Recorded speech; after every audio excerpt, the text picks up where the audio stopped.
con la... Ahí estamos ya con la grabación.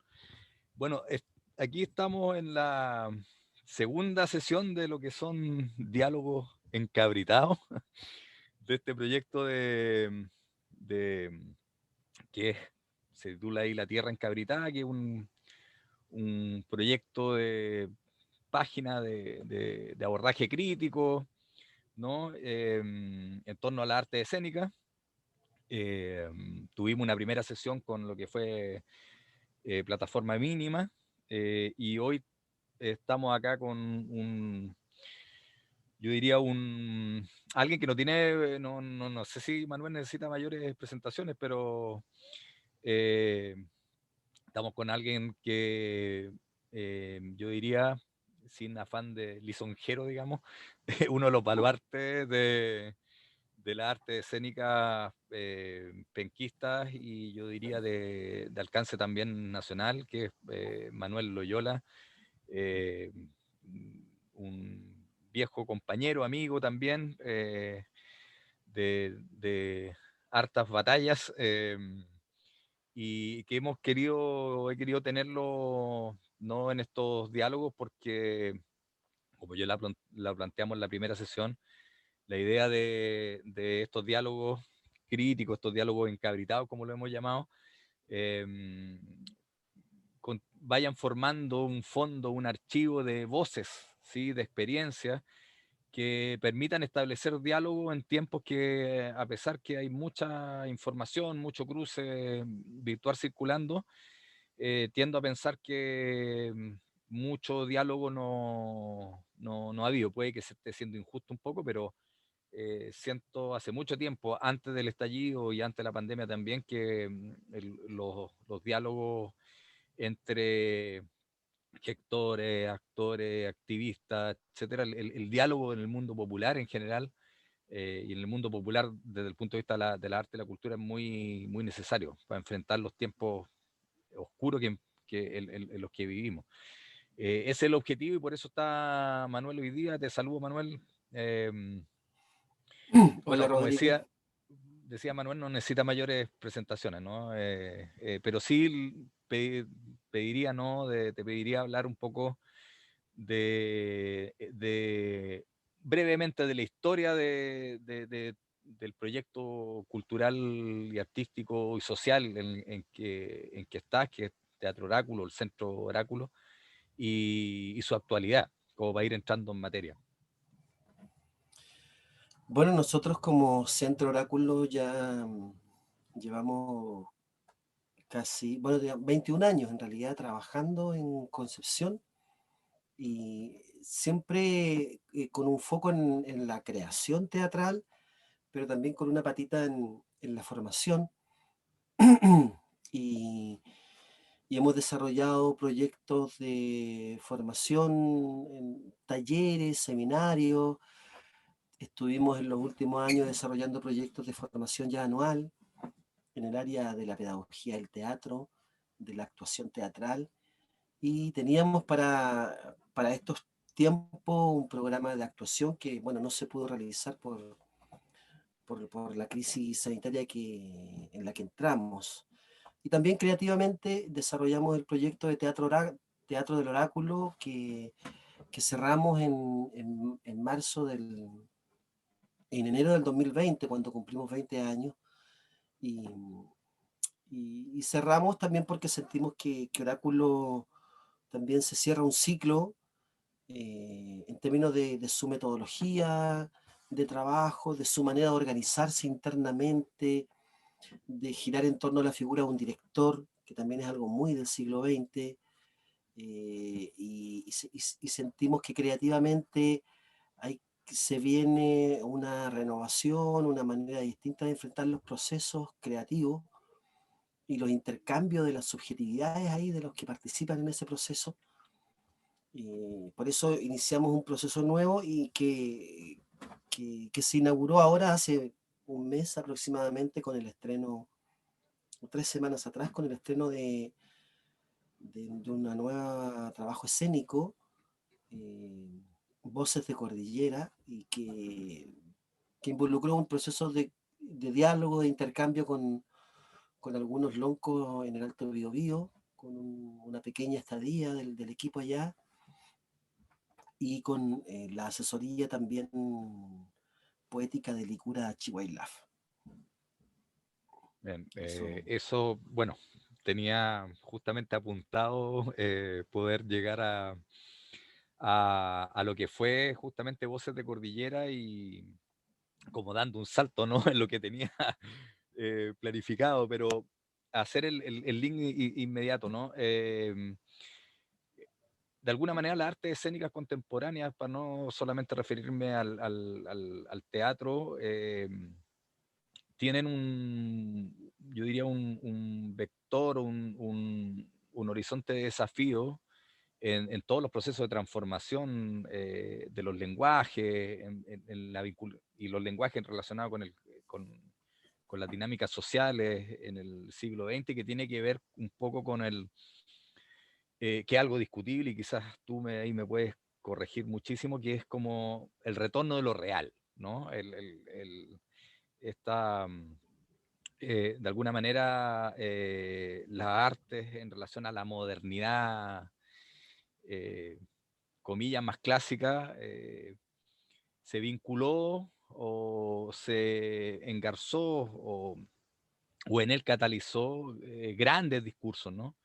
Que de alguna manera desplazaban eh, la entrada o el link, por decirlo así, en terminología virtual, ¿no? Con lo real, ¿no? Con lo duro, por decir así, de lo real. Y en ese sentido, ya que aprovechando que nombraste Voces de Cordillera, ¿cómo tú estás viendo hoy el teatro y la arte escénica en general dentro de esta perspectiva? Eh, y ahí pregunto el por qué, ¿no? Por ejemplo, el caso de Voces de Cordillera, primero, ¿por qué este vínculo con las tierras de Alto Biobío, con los loncos? ¿Por qué esta vinculación eh, estética, poética con el Lucura Chihuahilaf? Eh, ¿Por qué esto, no? ¿Por qué esta perspectiva de trabajo en función de esta reflexión en torno al tema de la vinculación del teatro con lo real, que es todo un tema, ¿no? Sí, yo creo que hay, yo siento que hay un proceso como de especialización en las artes escénicas en la segunda mitad del siglo XX. Hay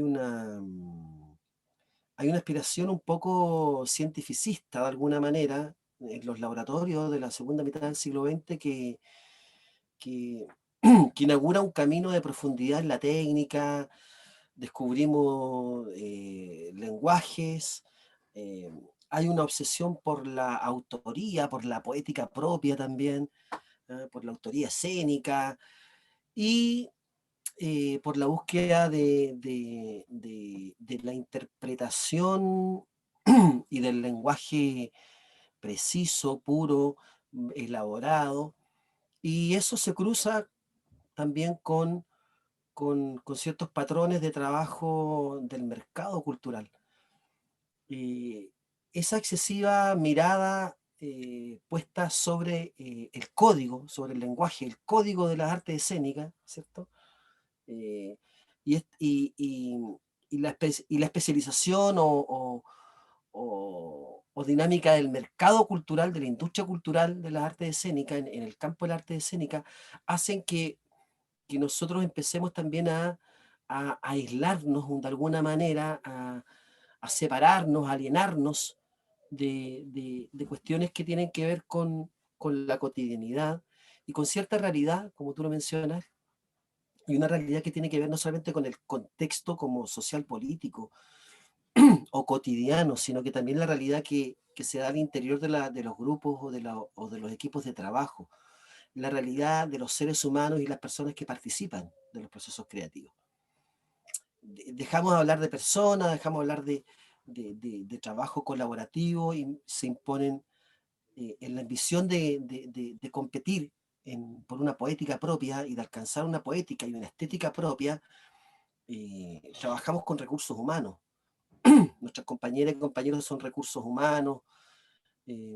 Imponemos, se imponen ciertas dinámicas todavía bastante, yo diría, bastante propias de la primera mitad del siglo XX, que es el coreógrafo, la coreógrafo, el maestro, el director, Fernando González, Alfredo Castro, y empezamos a mirar y que tiene que ver con ciertos trazos autoritarios que las artes escénicas no han logrado limpiar del todo, pero que los tiempos que estamos viviendo nos hacen y nos obligan a replantear radicalmente. Desde ese punto de vista, el trabajo de Voces de Cordillera intenta reunir a un equipo también un poco que viene desde distintos espacios también. Una bailarina, Adriana, que lleva 4 o 5 años en Concepción, pero que tiene formación en Brasil, que es brasileña. Aniela Huidobro, que viene de México a hacer residencia con nosotros. Magdalena Varas, que es parte del equipo nuclear de Oráculo. Y Juan Pablo Fuentes, que es un penquista que después de 18 años regresa a su ciudad. Un Y equipazo, ¿eh? reunimos a personas que no se conocen, que no han trabajado juntas, que tienen tradiciones, formas, vínculos, experiencias también en el cuerpo y en el corazón distintas. Trabajamos con Víctor Moris en la creación musical, un penquista compositor que lleva ya 11, 12 años en Santiago. Y comenzamos un diálogo, intentamos generar un diálogo y hicimos una primera etapa como de intercambio de saberes entre nosotros para intentar generar un modelo de trabajo distinto, sin saber muy bien hacia dónde íbamos, pero sabiendo que teníamos que escucharnos muy bien, que teníamos que estar muy atentos al otro, a la otra persona y, y para poder ver qué sucede en un acto creativo horizontal, donde ya no está el Manuel Loyola, digamos que el director, que si bien yo trabajaba de una manera bastante colaborativa en el Teatro del Oráculo, finalmente seguía teniendo un rango de dirección clásica, seguía de alguna manera generando o teniendo ciertos rasgos de autoridad que, que, eh, que, que marcan ese modelo de trabajo de Teatro Oráculo también en un modelo que yo siento que fue muy productivo, fue muy provechoso, fue muy vital en su momento, pero que también siento que en el caso de la experiencia personal, siento que es una etapa que tengo que ir también entendiendo que cerró un ciclo, que cumplió un ciclo y ahora abrir otras. Y desde ese punto de vista se nos abre otra realidad, que son realidades también que hay mucha gente que lo viene haciendo hace mucho tiempo, trabajando con la realidad. Nosotros habíamos estado trabajando, en general yo había estado trabajando muy poco con eso, y había una realidad que la cual yo había vivido muy, muy intensamente, que es una realidad con las comunidades pehuenches, donde yo había también habitado y había estado viviendo un tiempo allá y tenía muchos vínculos con personas de allá. No sé, mi egreso de la Universidad de Concepción, de la carrera de español, yo celebré con 7 pehuenches en mi casa. Mi Qué mamá, mi lindo. papá, mi hermano, mi hermana y 7 pehuenches en la casa. Entonces, eh, y eso fue hace 25 o 30 años. Por lo tanto, eh, y siempre en distintos momentos de mi vida he mantenido y siempre he estado vinculado al Alto Biobío. Por lo tanto, también es un acto de realidad buscar una exploración por ese lugar y que afortunadamente se dio de la mejor manera, en términos humanas también, en términos también de poder aunar las subjetividades creativas de todo el equipo y finalmente mostrar y compartir ese trabajo. Un detalle ahí, ¿por qué deslizaste ahí que ese trabajo por decirlo así, con la realidad, ¿no? Eh, Anteriormente, en la etapa del proyecto anterior, ¿no? No había sido tan intenso. ¿Por qué señalas eso?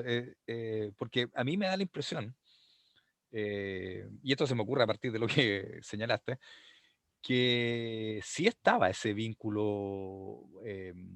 Recuerdo Laguna de los Negros, incluso hasta, que fue una obra maravillosa que yo ahí vi en Sala Ande, en la Mm. fallecida Sala Ande. El Principito, por ejemplo. Bueno, y podríamos nombrar varias más, donde yo siempre percibí, intuí o me hizo viajar un poco el trabajo de Teatro El Oráculo, con grandes, digamos, temáticas humanas, en las cuales siempre se estaba espejeando, ¿no? Reflejando los tiempos que estamos viviendo. O sea, yo me atrevería a decir un poco, y quizás esto puede ser una especie de tesis de lectura, alguien Mm. que pesque la obra de Oráculo, que Oráculo iba siguiendo, iba espejeando, iba dialogando con la realidad de los últimos, ya que tú dijiste 20 años, ese Chile, esa sociedad, digamos, eh, bien extraña, ¿no? De los 90 en adelante, siento que hicieron ustedes una lectura profunda. No sé qué opinas tú de eso, pero siento que ahí había muchas claves socioculturales de alguna manera que estaban pulsando, latiendo ahí. Esto así como paréntesis a partir de lo que tú señalaste.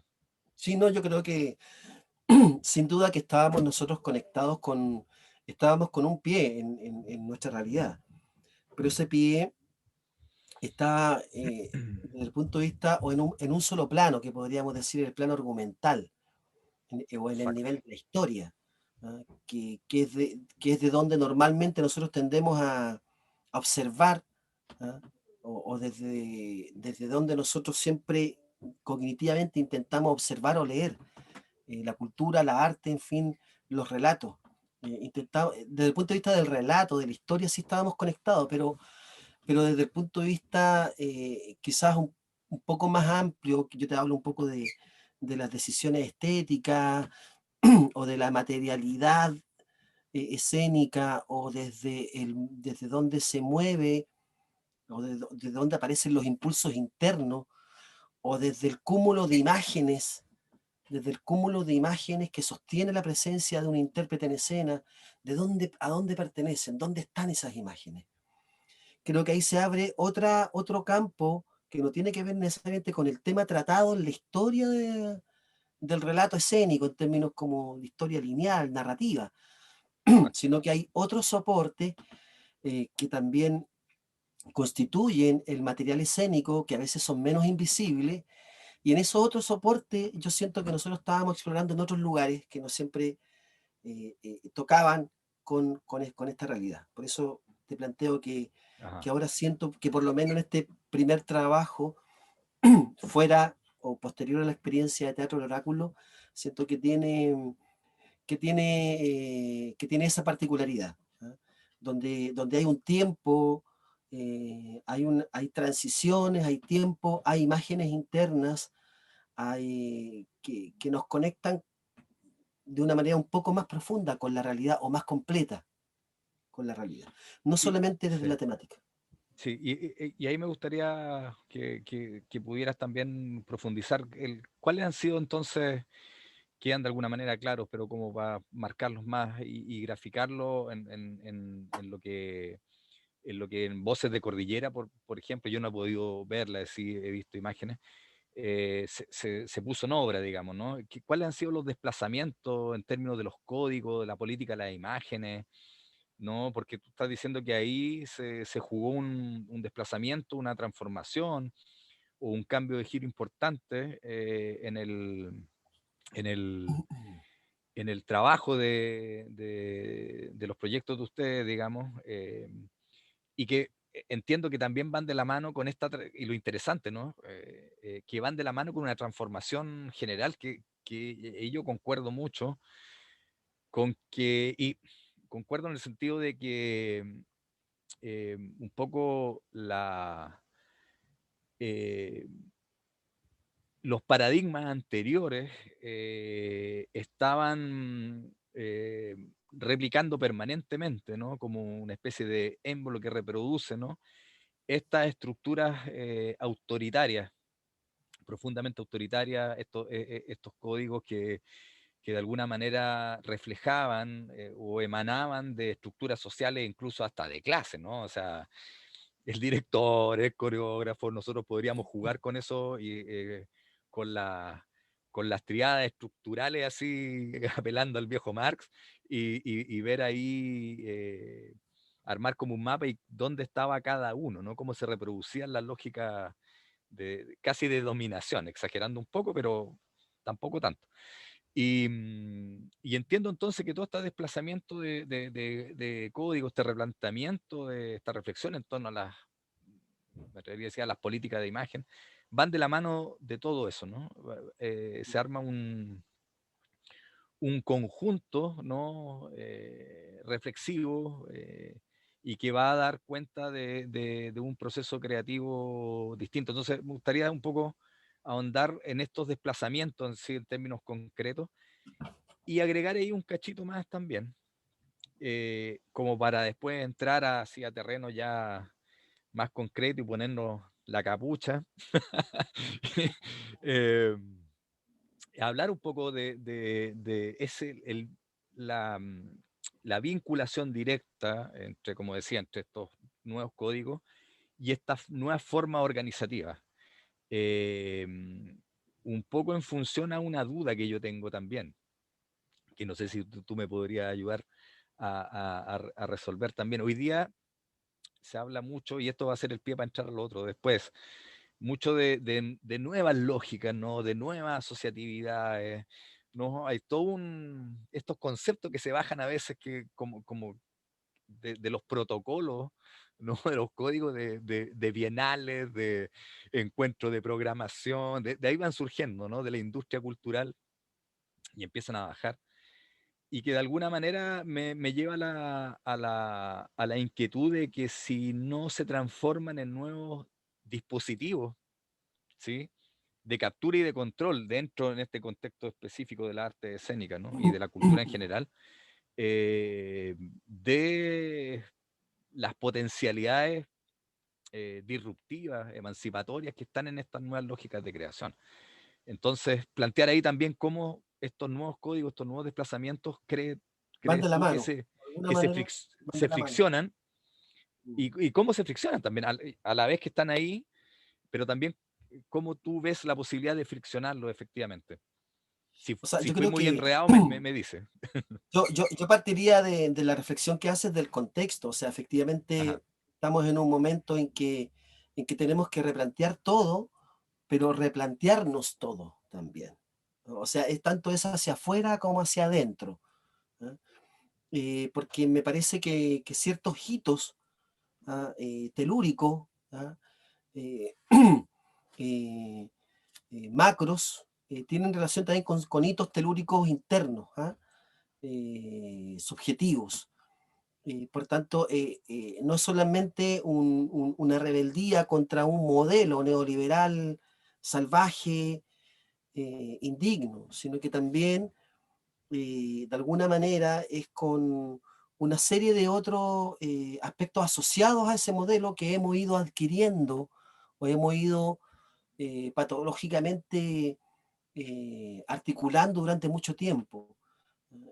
Por eso te decía esta idea de la marca, de tu marca cultural, de tu sello. ¿Ah? ¿Dónde está el sello de Manuel? ¿Dónde está el sello de Pablo? ¿Dónde está el sello de Juan? De Carmen, ¿cuál es el sello de Marta, la coreógrafa? Siempre intentamos buscar eh, luces, intentamos también buscar mesiánicamente líderes. ¿Ah? Cuando siento yo que este es el momento donde uno debiera, vuelvo a la idea de replantear todo, Y a mí me pasa que en el reiterarme, en el juego teatral, tiene que ver con un principio de reinvención también, de desechar también todo lo que tú has ido aprendiendo, todas las cosas con las cuales has ido creciendo a partir del intercambio que has tenido con muchas otras personas, y también ser capaz de vaciarte. Y en ese proceso, Leliquelén, para mí fue bastante tortuoso también, porque una cosa es tu voluntad y otra cosa es cuando comienza a suceder eso. Porque cuando comienza a suceder eso, no quieres soltar. O sea, cuando dice, ya, vamos a ver qué sucede con esta escena, qué le pasa a ella con esta escena. Y para dejar que la escena la construya íntegramente estas dos personas que están acá y que vaya hacia donde ellos quieren, cresta, estoy perdiendo poder, po. Entonces, Exacto. es un proceso donde soltar también duele, ¿cachai? También duele, no es tan fácil, pero, eh, pero también sientes o intuyes que tiene que ir hacia otro lugar. Entonces ya no es el grupo con un líder, ¿cierto? No es un grupo de teatro con un líder o una líder. ¿Eh? El grupo tanto liderada por la compañía, no, el grupo tanto liderado por el director, no, siento que los nuevos tiempos abren una capa nueva sin desechar todo lo que viene atrás, sin desechar toda la herencia que hemos desarrollado y toda la rica herencia, particularmente en el siglo XX, en las artes escénicas, en la danza, en el teatro, toda la riqueza de las maestras y de los maestros y de todos los colectivos que han ido construyendo esta disciplina escénica. Pero me parece que ahora se abre otra cosa, explota otra cosa nueva que tiene que ver con que con, con la valoración, con valorar más lo subjetivo, con valorar más también eh, eh, el universo creativo de todas las piezas que están ahí, ¿eh? Desde el que te firma las imágenes que van a ir en algún momento, hasta el técnico que está operando luces, que también puede entrar y que también puede marcar y definir una escena.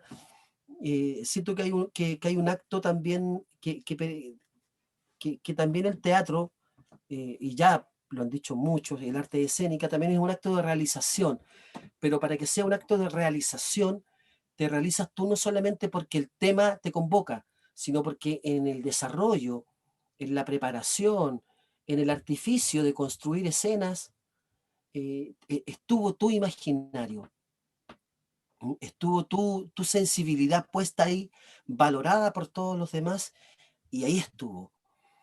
Y eso es algo nuevo, eso es algo que todavía, que ni siquiera la creación colectiva del teatro de los años 70, de los años 80 hizo. ¿No? Porque todavía ahí habían roles. ¿No? Todavía había, aun cuando era colectiva, había un sistema jerárquico también implícito en ese proceso de creación colectiva. Acá eh, entra, entra a participar el punto de vista estético, ideológico también. ¿Por qué la obra no tiene que estar definida ideológicamente? ¿Por qué tiene que ser una obra definida ideológicamente como en los años 80? La definición ideológica de las obras de Ictus en los 80 permitían también que todos se pusieran a hacer distintas cosas. Ya yo trabajo en esto, ya hacemos todos juntos la escenografía, sí, compañeros. Pero había un canal, había una lectura sobre lo que se estaba trabajando que era súper clara. Hoy día no existe no existe esa única voz, existen voces. ¿Cómo trabajar, cómo cohesionar, cómo hacer habitar estas voces en procesos creativos realmente horizontales? Creo que es algo nuevo que se nos viene y para eso tenemos que tener la capacidad de revisar eso, de desechar lo que hemos hecho y entrar en esta nueva etapa y volver a crecer. Eh, y eso se relaciona también con lo que estamos haciendo o con lo que está sucediendo, perdón, en términos globales, en términos país. O sea, tenemos que estar abiertos a pensar, por ejemplo, que, bueno, no hay más partidos políticos. A ver qué pasa. O sea, es un riesgo, claro, nos podemos desfondar a los 2, 3 años. ¿Eh? sobre todo si actuamos como una jauría de red social, digamos. Si actuamos como jauría, eh, y empezamos así a erosionarnos, claro que vamos a durar 3, 4 años y vamos a estar pidiendo que vuelvan los partidos tradicionales. Pero si entendemos ese rol y entendemos el desafío de que no queremos a los partidos y de que podemos generar organización desde los territorios y somos capaces de escuchar, ¿ya? Y no yo hablo de escuchar y no de funar, ¿no? Eh, porque, porque eso es un tremendo también peligro, digo yo, para la instalación de diálogos realmente horizontales, donde la gente tenga que escucharse y- y tomar responsabilidades. Sí, interesante lo que dices tú con eso del no funarnos, ¿no? Eh, da para otra conversación, pero yo en las funas veo como una especie de fascismo licuado, de Mm, fascismo diseminado, más allá de los microfascismos, ¿no? Es una especie particular que está inoculado en todo sentido y en todos nosotros. Eh, Todavía sin escapar al campo, por decirlo así, un poquito más teórico, podríamos decir entonces que hoy día tú estás viendo me va a salir así tipo escuela de literatura, así como una lógica más deleuziana, más polifónica, una lisura donde hay múltiples vectores, voces, operando más que eh, porque ahí está el peligro, ¿no? De volver, volver a los viejos, a las viejas lecturas homogenizantes, por muy fue interesante lo que tú decías del ictus, ¿no? Un teatro con un punch emancipatorio notable, contrario a la dictadura, hace un homenaje enorme a ello, pero había una definición de roles, ¿no? Dentro de una lógica muy clara, o una especie de colectivismo, pero dentro de una maqueta bastante clara. Hoy día, a partir de lo que yo no sé si se ve en términos generales, pero por lo menos en la propuesta que tú estás señalando, ahí hay una especie de deconstrucción, ¿sí? mm, De toda esta estructura y estas estructuras externas e internas, materiales y simbólicas, ¿no? mm, Donde se abra la llave, por decir así, y se desate todas las pulsiones que están latiendo ahí en las particulares subjetividades, en los tejidos subjetivos también, porque a veces se dan entramados, ¿no? mm. Entre eh, pers- distintas personas, ¿no? Por ahí va Sí, me atrevería también a decir que a jugar un poco, ¿no? Una especie de retorno, no sé si, no es retorno, pero es como una especie de recuperación de ciertas lógicas, de construyendo, ¿no? De ciertas lógicas de las antiguas vanguardias, por decirlo así. sí, hay algo ahí que tiene que ver con una, sí, con una reivindicación de la libertad, pero la libertad entendida con un compromiso, con una especie como de compromiso de escucharte, de estar con el otro. O sea, siempre es una nueva colectividad que es capaz de llegar o generar un estado de diálogo creativo, ¿no? Donde yo no intento forzar, ni nadie del equipo intenta forzar que es su imagen la que tiene que estar ahí, sino que es capaz de dialogar y es capaz finalmente de probar. Y todo se prueba. Y se prueba y se prueba y se prueba y se prueba y se prueba.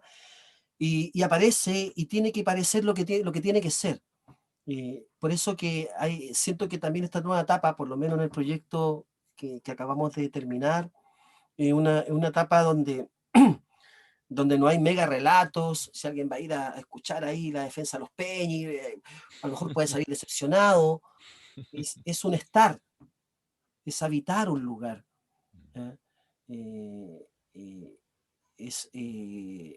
y ahí se acerca a una dimensión sensorial, a una dimensión del estado de habitar,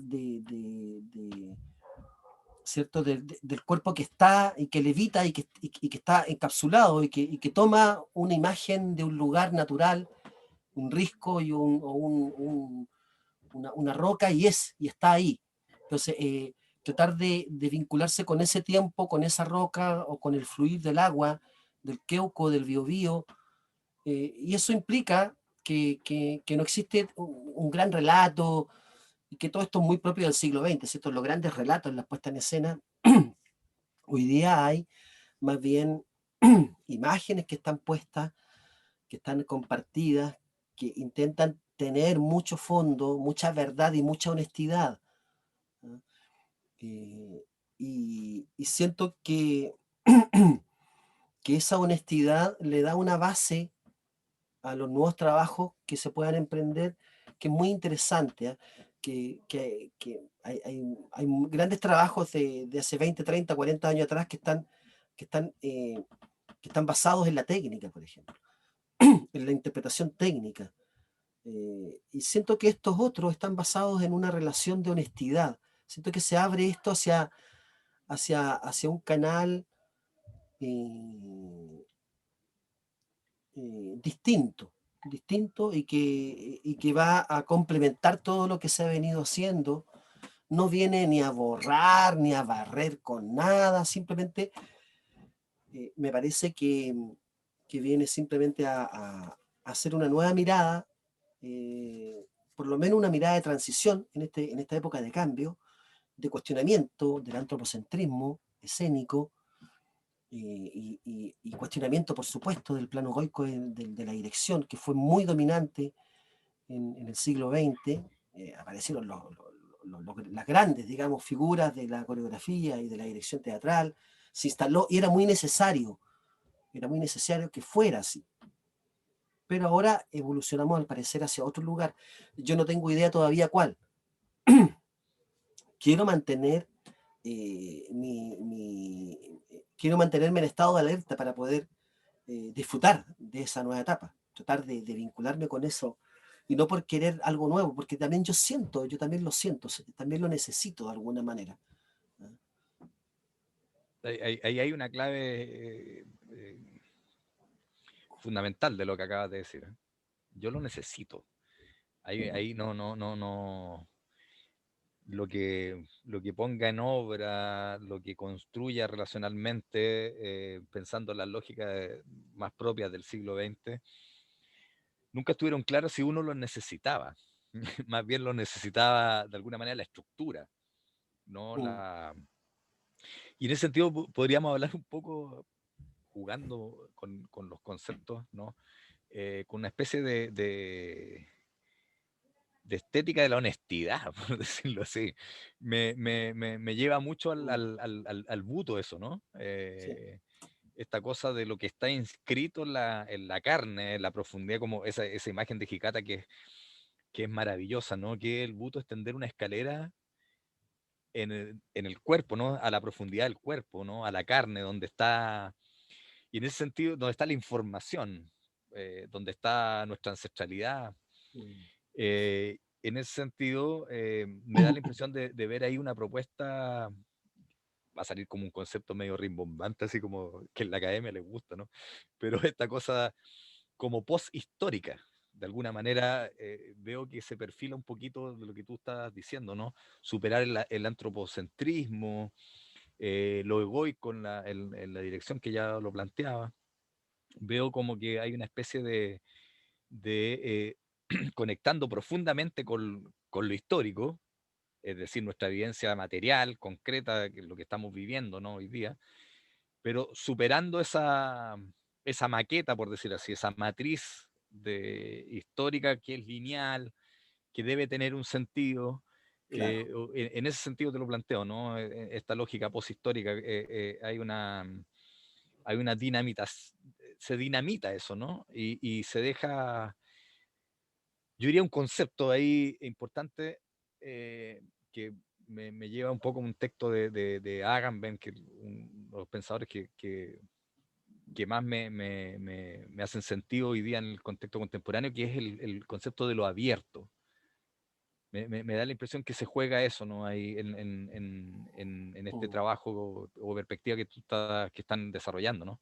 La apertura. Que a diferencia, por ejemplo, podemos estar de acuerdo o no, con que en ese pasaje de algunos pasajes de ese texto que Habermas va a hablar perdón, Agamben va a hablar de la diferencia con la animalidad, con la cual yo no estoy muy de acuerdo con lo que dice ahí, pero un poco para explicarlo, ¿no? Que es más bien cerrada la experiencia, ¿no? El código del instinto está de alguna manera con el reseteado bien claro. En cambio, lo abierto es la experiencia, la profunda experiencia humana. claro. Otros autores lo llaman la imaginación, no esta cosa de evocar, sino, eh, ahí lo recomiendo, hay un pensador italiano, Umberto Cocha, que habla de la imaginación como esta fuerza que permite la transformación en el universo en general. Es decir, la planta imagina también, a través de la fotosíntesis, esa es la imaginación. ¿Cuál es nuestra imaginación? Justamente la posibilidad, así como la hormiga construye el hormiguero, nosotros, bueno, todas las posibilidades, ¿no? que tiene la vida humana. Y esa imaginación para mí coincide con lo abierto. A mí me da la impresión, a partir de lo que tú me dices, que no sé qué opinas tú, ese concepto como que le da coherencia para mí de todo lo que tú has planteado. Y hay una cosita chiquitita, me da la impresión también que esa apertura siempre ha estado presente también si bien lo trabajaban de otra manera, en la vivencia del mundo que han tenido ustedes, que quería mencionarle y estaba pensando dónde la meto, digamos, que que en lo concreto tiene que ver con toda por ejemplo, hablabas de el vínculo con Alto Biobío, esta residencia en México, los viajes a la India, la Minaco en Alemania, todo este oráculo siempre como que fue y ha sido ustedes, ¿no? Una experiencia abierta, ¿no? De nutrirse de un montón de los contactos o los vínculos con el buto que hablábamos acá a nivel local, a nivel nacional, en fin. Y como que eso pulsa, ¿no? En esta imagen ya más discursiva, ¿no? Más reflexiva que tú estabas haciendo, ¿no? Me da la impresión ahí que lo abierto es como lo que está pulsando en esto. Sí, no, claro, tiene que ver se relaciona, yo lo entiendo desde la idea de la obra abierta, porque también ahora en el siglo, o en los últimos años, diría en los últimos 15 o 20 años, ha entrado muy fuerte. Las artes escénicas eran de los autores, después eran de los coreógrafos, de los Claro. directores, y hablo en masculino porque eran dominantemente hombres, de las actrices, de los actores, y ahora entra el espectador. O sea, ahora entra el espectador también. Oiga, oiga, esto también me pertenece. Y es el espectador el que viene, el que estaba recibiendo pasivamente, el que se lleva un mensaje, algo tan clásico del siglo XX, ¿eh? Y que los profes de lenguaje cuando ven a ver una obra de danza, de teatro, ¿y cuál es el mensaje de la obra? Pregunta número 5. Claro, ¿quién es el protagonista, el antagonista y cuál es el mensaje? Hoy día simplemente el artefacto está, el juego escénico está ahí, se instala, tiene vida y el espectador recoge y toma también lo que él cree que necesita. Porque uno tampoco sabe lo que necesitan en este intercambio, en este acto de intercambio con el espectador, tú no sabes lo que necesita el espectador. Y claro, en este nuevo formato, cada espectador se va a llevar un pedazo distinto, un vínculo distinto, una imagen distinta. Hubo una persona que vino, eh, una vecina, que tiene ya 79, 80 años que vino, eh, y después me encontré con ella y me dijo, "Oh, ¿y cómo lo pasó? Eh, Hermoso, me dijo, bello. Y lo único que me decía que, que lo encontró bello. Entonces uno dice, eso es para ella, po. Sí, Y eso, en eso se construye. obtuvo un momento de cierta belleza. ¿De qué? A lo mejor de algún movimiento o de alguna imagen que ella vio, pero sintió que lo que estaba viviendo era un acto de belleza. Y eso es muy oriental, por ejemplo. Exacto. Eso es muy oriental. ¿Ah? Aquí nosotros optamos por el contenido, ¿no? Por el conflicto, el contenido, cuáles son las fuerzas que están. No, nada más. Ella no, simplemente estaba muy contenta. ¿Ah? Y estaba feliz porque tuvo una experiencia de belleza, una experiencia estética pura. Y eso basta, ¿te fijas? Y creo que el arte de alguna manera, bueno, el arte es todo nomás, es lo que cada grupo de seres humanos está dispuesto a tomar del arte. ¿Ah? Eh, También desde ese punto de vista, el arte es algo generoso y te permite a ti, desde cualquier punto de vista, acercarte a él. Eh, y a otra persona, por ejemplo, le dio mucha paz. Fue como un acto, no sé, inclinado hacia el campo no sé, de la experiencia de sanación, porque todo es paz. Para él todo la hora y cuarto fue paz. Fue, fue, y como te digo, cada espectador va a tomar de hoy día, de los artefactos artísticos, de las propuestas escénicas, va a tomar también lo que necesita. El espectador está empezando a reclamar esto, ¿no? Que le pase, que le suceda, ¿no? Que lo sienta, que lo perciba.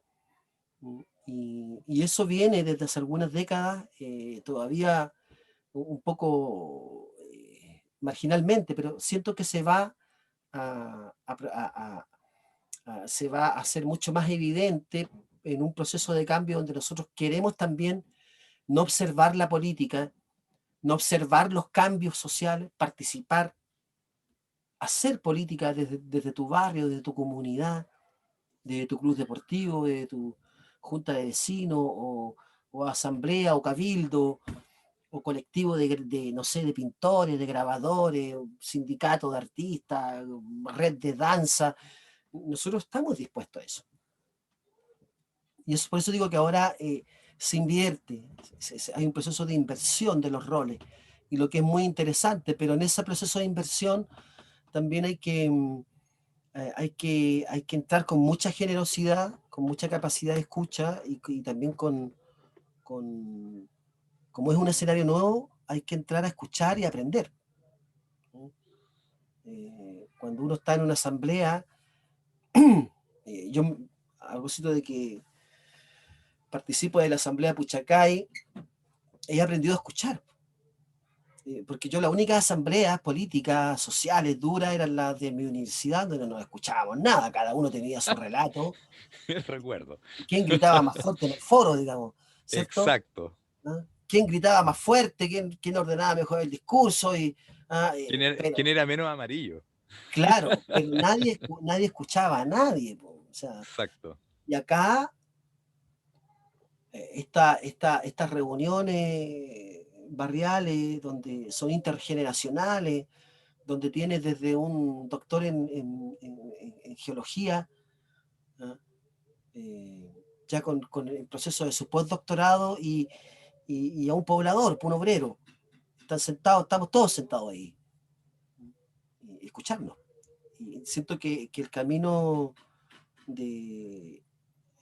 que viene, tanto artístico como social político, es de mucha escucha.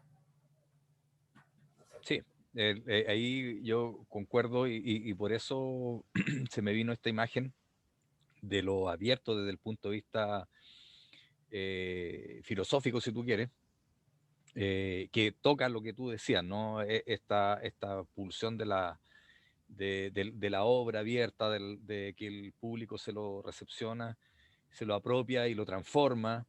eh, eh, pero ahí hay una misma latencia, y yo diría ya saliendo de un estado de latencia, ¿no? Un tipo de politicidad concreta, que es justamente esta politicidad de la apertura, ¿no? Y que te lleva ahí ya yo no soy especialista en eso, pero a partir de lo que tú hablas, que te conecta desde el trabajo de un personaje, ¿sí? De una atmósfera, un personaje que lleva desde ahí hasta lo que tú relatabas acá respecto a la imbricación social de, por ejemplo, del Centro Oráculo, ¿no? Hasta la asamblea. Para mí hay una conexión, y eso es lo nuevo. Y eso es Mm. lo nuevo, y eso rebasa por lejos, diría yo, la referencia que tú hacías con el teatro social de los 70 o de los 80, es una, por lo menos está la posibilidad abierta. Se abrieron ventanas como para generar voy a utilizar un concepto clásico, una escena de avanzada en esto. Hay una conexión y en ese sentido te quería preguntar, así, ¿cómo fue eh, la experiencia, justamente a partir de todo esto que hemos estado refiriendo, de el contexto estallido en adelante, que yo los seguí mucho así por las redes, porque bueno, cada uno estaba en sus tareas, en su esquina, y en sus piedras correspondientes, digamos, Mm. pero esta construcción barrial en la cual Oráculo como proyecto cultural también se vinculó, y a partir de ahí también, dicho eso, un poco preguntarte o invitarte a dialogar en torno a las ya opiniones explícitas que tú has hecho muchas veces a la institucionalidad cultural y a través de eso a la institucionalidad general del país. Si pudiéramos hacer un recorrido en eso, porque yo creo que Oráculo, sí, yo sigo insistiendo, el centro Oráculo, digamos, em, es un referente, digamos, y eso yo creo que tú lo tienes bastante claro, ¿no? Sin afanes de autorreferencia por tu caso, o sea, Oráculo es un referente acá en la región y marcó pauta y yo diría que se validó aún más como voz, digamos, respecto a lo que es la realidad del arte y la cultura, tu opinión que lanzaste respecto al teatro regional fue tremendamente interesante y bastante de avanzada, ¿no? Bastante de avanzada, yo diría refundacional, absoluta, ¿no? En esta energía de la revuelta, yo creo que está muy presente ahí. Bueno, entonces ese hilo conductor me gustaría que pudiéramos... Sí, yo creo que nosotros, eh, todas las personas vivimos desde distintos puntos de vista muy intensamente toda la revolución, la revuelta de octubre del 19. Y nosotros como equipo veníamos hace ya tiempo intentando generar una red con la comunidad. De alguna manera también nos tocó ser parte de los que impulsamos de una manera muy espontánea los caceroleos a los 3, 4 días del estallido, acá en el barrio, y a partir de eso se convocó a la gente y entre todos logramos generar una articulación, una asamblea, y fue súper importante para todo el barrio acá, porque es bonito el volver a mirarse, el reconocerse, el establecer vínculos barriales que estaban completamente postergados, bloqueados, ¿cierto? Negados también por una institucionalidad que precisamente se dedicó buena parte de la década del 90 a destruir el tejido, un tejido social importantísimo que había tenido una evolución del siglo XX como en ningún otro país de América Latina. Digo. Seguramente Colombia, Brasil, algunos lugares fuertes, pero Chile, el movimiento social chileno del siglo XX es de una fuerza increíble. Y por eso también llegamos al proceso de Allende. Exacto. Y, y se mantuvo, sobrevivió, ¿cierto? Vivió el aluvión de la dictadura, pero estaba en el 89. Estaba todavía y estaban todavía los viejos liderazgos sindicales, y eso fue destruido en los 90 por la concertación, eh, y después en el 2000 se fue a destruir el último bastión que quedaba, el bastión cultural. O sea, de la organización o del mundo tradicional, de la fuerza transformadora, eh, era la cultura la que restaba. Y ahí comenzó nuestro amigo Ricardo Lagos Escobar a generar estrategia y se le entregó a intermediarios el poder de la cultura, que son las corporaciones. Ya supimos lo que pasó con Andrés Matucana 100, y ese era el modelo que se venía, que se Exacto. instaló. Bueno, nosotros siempre fuimos críticos de ese modelo neoliberal de gestión. Por lo tanto, nuestro espacio que generamos acá, nuestra sala de teatro, eh, siempre tuvo otra dinámica, por lo que no le costó mucho adaptarse o transformarse en sede social en muchos momentos de la asamblea, porque ya venía ese pulso, de alguna manera palpitando desde antes. Y a nosotros nos vino muy bien, sobre todo en el plano, yo diría, emocional también, ¿no? Creo que todos nos nutrimos emocionalmente. Y tiene que ver con instalar, de alguna manera, instalar un modelo que permita devolverle a las comunidades el derecho a la decisión, a gestionar sus vidas, sus comunidades, sus espacios naturales, eh, a gestionar su cultura también, y la cultura que habita en el lugar. Y este cambio de paradigma requiere también de replantear qué es lo que es la institucionalidad cultural, o somos, o dejamos que otros nos representen, o, o nosotros nos representamos a nosotros mismos. Esa es la pregunta. Y hay una parte importante, quizás mayoritaria, de personas, en general, artistas, gestores, que, que pienso yo que sigue con la mirada institucional, o sea, que vive de eso, que trabaja en eso, que le acomoda eso, y que no tiene ese interés, no le nace ese interés, no cree simplemente en eso, de que es capaz de que ellos sí pueden tomar, sí pueden gestionar, que tienen las capacidades. eh, y no me refiero necesariamente a que uno pueda, en el caso del teatro regional, que los artistas estén ahí en la... No, me refiero a que pueden ser perfectamente personas, funcionarios, gente que trabaja en cultura, gente que trabaja en producción y gestión, pero que están mandatados por la comunidad artística, ¿no? No mandatados por una oligarquía política, porque si tú lo piensas, Ricardo Lagos asignó corporaciones bueno, a la democracia cristiana nunca le interesó el tema, no había mucha No, no, plata, entonces se exacto. fueron. Y entonces entre el PPD y el PS se repartieron esto. Balmaceda 12-15, después Balmaceda Arte Joven, para acá, ¿no? GAM, Gabriela Mistral, para acá. Y Teatro a Mil, por allá.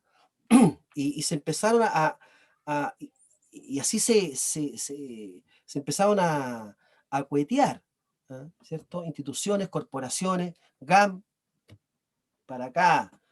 Y, y casi todo quedó en manos del PPD y del PS. Hay personas que piensan que todavía tiene que seguir siendo así. Y hay personas que pensamos que eso ya no, que ese ciclo se acabó, ¿no? Por tanto, en la corporación del Teatro Bio Bio, donde está, imagínate tú, hay un representante de la Universidad San Sebastián, hay un representante de la Universidad Andrés Bello, un representante de la Corporación de la Universidad de Concepción, 3 representantes del intendente. Y aquí ya estamos hablando, ¿cierto?, de quiénes son los que del directorio. Un representante de la Universidad del Biobío, un representante de la Municipalidad de Concepción y un representante de la Corporación del Teatro Pencopolitano. Ese es el directorio. ¿Dónde hay ciudadanía ahí? No existe en ninguna parte ni el 1% de ciudadanía cultural, cuando todo el presupuesto pertenece a la ciudadanía. cuando todos los millones de pesos que aprueba el ministerio, o a través del interior, o a través del gobierno regional, todo pertenece a la comunidad, pero sin embargo la comunidad no puede estar ahí, no entra a ese lugar, no ensaya en ese lugar, no utiliza su infraestructura. Y eso tiene que ver, o eso sucede porque nos acostumbraron a que, al parecer, el mundo se gestiona así, pero hemos descubierto que el mundo no se gestiona de esa manera. Algunos los veníamos pidiendo de mucho antes, ¿ah?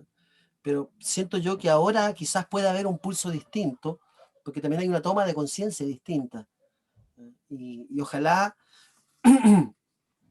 puedan llegarse a transformaciones de ese nivel, porque siento que la, la, la vida que tenemos que llevar de ahora en adelante tiene que ser distinta en todos los niveles, no solamente en el nivel de la gestión política, administrativa del país, sino que también en la gestión local, en la gestión cultural, en la gestión de los recursos, en la gestión de las economías locales, ¿ah?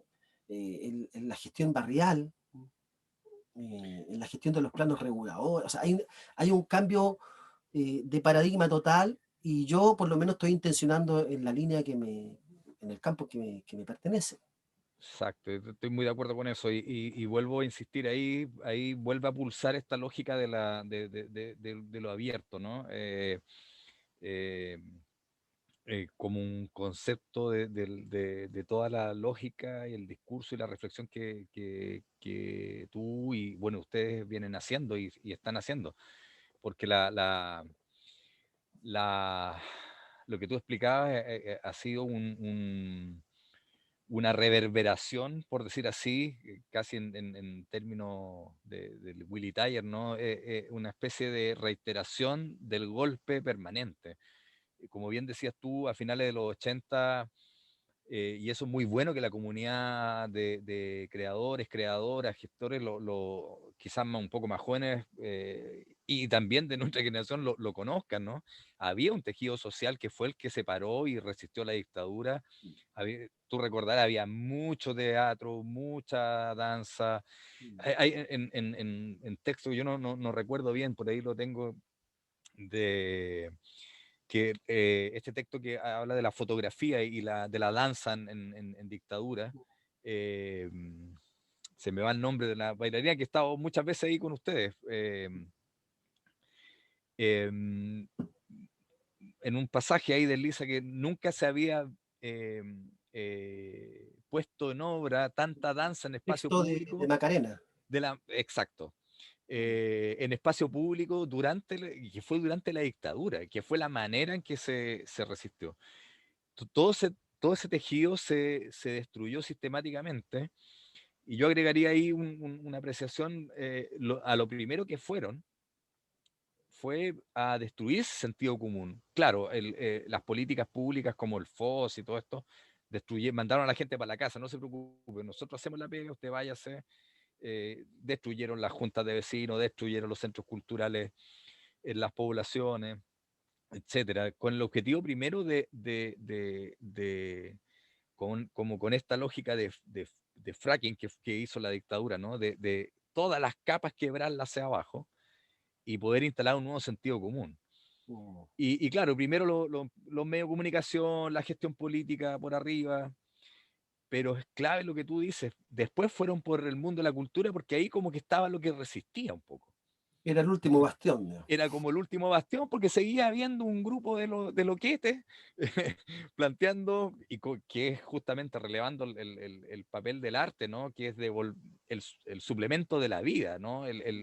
Lo que no se ve, lo que no, el arte lo pone, digamos, ¿no? Y fueron hacia allá. Y empiezan estas lógicas de las corporaciones, y yo creo que, y ahí en mi opinión, yo veo que voces como la de ustedes, que son relevantes e importantes, todavía no están teniendo la resonancia que deberían tener en el- en el- en el- en los gremios culturales. No digo que no haya, hay muchos proyectos, pero porque una cosa, y ahí lo que creo que que se repitió, fue estos operadores políticos, estos funcionarios de la Concertación, que hicieron esta primera pega de disolver el tejido social, son justamente los agentes culturales de estas corporaciones hoy día. Y de pronto, y no es cuestionar, porque todos tenemos que muchas veces sobrevivir y a veces se ha perdido la perspectiva, porque por ejemplo los fondos públicos son derechos sociales, Claro. los cuales hay que pelearlo y disputarlo.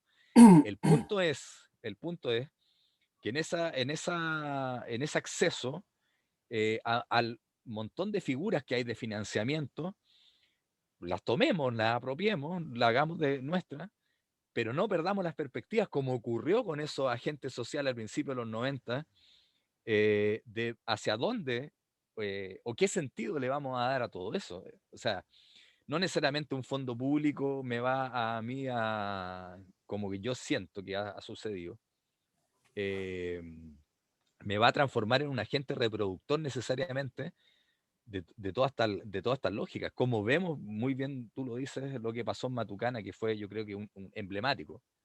Yo creo que ese es uno de los ejemplos emblemáticos. Y como está ocurriendo acá, ¿no? En la experiencia del Teatro Bio Bio, que es impresentable, por ejemplo, y eso no quiere decir que uno no vaya con una obra, pero si vas, disputa el espacio, Claro. ¿no? Ahí está financiado por, hay plata de Forestal Arauco, ¿no? De ese tipo de cosas estamos hablando, ¿no? Mm. Con todo lo que significa el conflicto del Gualmapu, la agresión al Gualmapu, la agresión contemporánea, esta pacificación de la Araucanía 3.0. Eh, esos fondos están ahí. Y por eso, en la lógica de la ausencia de ciudadanía, eso es una cuestión clave que no se ha dicho, porque podemos ir y reclamar que el teatro, no sé, no nos gusta cuando Cruzcoque iba a venir, ¿te acuerdas? Se armó la escandalera, ya, Bueno, sí, ok. él es parte del directorio. Imagínate, él es parte del directorio ya, pero saquemos a Cruzcoque, Claro. pongamos a la Camila Vallejo, weón, por Mira, decir sí, algo. No pasa yo, nada, yo recuerdo, pues. yo Seguimos recuerdo, la misma Rodrigo, lógica. que, claro, que en una oportunidad me tocó viajar a Irlanda, a Londres y a España a hacer intercambio de teatro con compañías de teatro, de circo y de danza. Y conocimos distintas experiencias y en un par de días en que teníamos libre, fui a visitar a un amigo que estaba viviendo ya hace muchos años, eh, que estudió en la UD Conce, y estuve la tarde con él, un día, toda una tarde con la familia, con él y su compañera, que también era amiga mía, y su hijo. Y él estaba y me mostraba una foto de su hijo en una función de teatro. Y yo le decía, oye, ese teatro, le dije, ¿y ese teatro? Le dije. Me dijo el Teatro El Globo, de William Shakespeare, remodelado, que se dio a principios de siglo, recuperado. Y me dice, mira, acá la educación, empezó a hablar de la educación pública. Y me dijo acá, este es un encuentro de teatro escolar, dijo. Este es patrimonio de la humanidad. Sin embargo, estos chicos que están en una escuela pública van y hacen su muestra de teatro ahí, en el lugar que pisó ¿ah? Shakespeare. Y él me decía de cómo esta visión, ¿cierto?, donde el patrimonio pertenece a la comunidad, es usado por la comunidad. Y ¿cuántas personas de Costanera han ido al Teatro Bio Bio? ¿Cuántas personas de Pedro Valdivia han ido al Teatro Bio Bio? Cuando estas estructuras comienzan a funcionar a espalda, negando la ciudadanía cultural que está detrás y que permite el financiamiento y que ellos operen financieramente, ahí es que algo anda mal, algo anda muy mal. Ahora, sin duda, que para mí también el proceso va en otra dirección, que tiene que ver con el fortalecimiento de las redes locales. Sí, claro. Ya, Claro. eh, con espacios gestionados, autogestionados, que funcionan en distintos barrios, con pequeños talleres donde la gente se junta, porque no hay infraestructura barrial. El modelo Bachelet era, en cultura eran estos grandes centros regionales, ¿cierto? Y eso era, la cultura es infraestructura. pero nosotros seguimos sin ningún plan de formación en arte escénica en esta ciudad. O sea, si no hay un plan sistemático, algunos proyectos que por ahí desarrollan algunos colectivos en danza, no habría nada. Exacto. O iniciativas particulares de compañías de teatro en Concepción, no habría nada, pero institucionalmente no existe nada. Y, y seguimos ahí con una deuda tremenda y creo que bueno, para ir como cerrando mis ideas, estamos en proceso líquido, como dice Bauman, donde todo se va moviendo, se va articulando y siento que ahora hay que dialogar. Por eso es interesante la propuesta tuya con estas conversaciones y son tiempos de escucha, diría yo, ¿ah? Y también de propuestas y de dar vuelta el paradigma, el modelo, porque a veces uno opera con ciertos hábitos mentales y eso hay que dejar que se abra, ¿ah? Que pase agua para que se recicle. Exactamente, yo creo que como resumen es perfecto lo que tú estás señalando, es la apertura, el diálogo es lo que se requiere hoy día, justamente para, y con la honestidad que tú nombrabas delante, ¿no? Señalabas delante, poner conceptos que son, que pueden a veces generar fricción, pero ponerlos sobre la mesa. Hablamos mucho de asociatividad hoy día, ¿no? Pero efectivamente, ¿qué pasa cuando hablamos de asociatividad y tenemos esta otra realidad que, como bien decías tú, esta, la cultura es infraestructura, no hay nada de ciudadanía, pero nosotros estamos hablando de asociatividad sin estar, la hablamos cuando estamos en estos espacios como, digamos, como oficiales, ¿no? Sin poder hacer las carnes, por ejemplo, como lo hacen ustedes, en contextos barriales. Eso es, una cuestión, yo creo que urgente de, de discutir para no reproducir los simulacros de asociatividad y que al final cuajan en especies de indicadores que siguen reproduciendo esta lógica, como bien decías tú, porque lo que hizo lo que en la concertación con esta lógica de la cultura como infraestructura fue como poner antenas de repetición. Claro. ¿No? Los centros culturales regionales iban repitiendo una misma lógica, esta lógica media teatro a mil, por decirlo así, por ponerle un nombre, eh, y que barrió con toda posibilidad de retejer desde las comunidades, desde los barrios, la cultura que es yo diría, y por eso tenía mucha ganas de conversar contigo y a través de ti con todo el proyecto, lo que ha hecho el Centro Oráculo, ¿no? Y en ese sentido, como para cerrar, ¿qué es lo que viene ahora para ustedes? Así brevemente, Bueno, ahora estamos en algo muy mm, inmediato, vamos a iniciar la próxima semana el trabajo de postproducción de este Voces de Cordillera.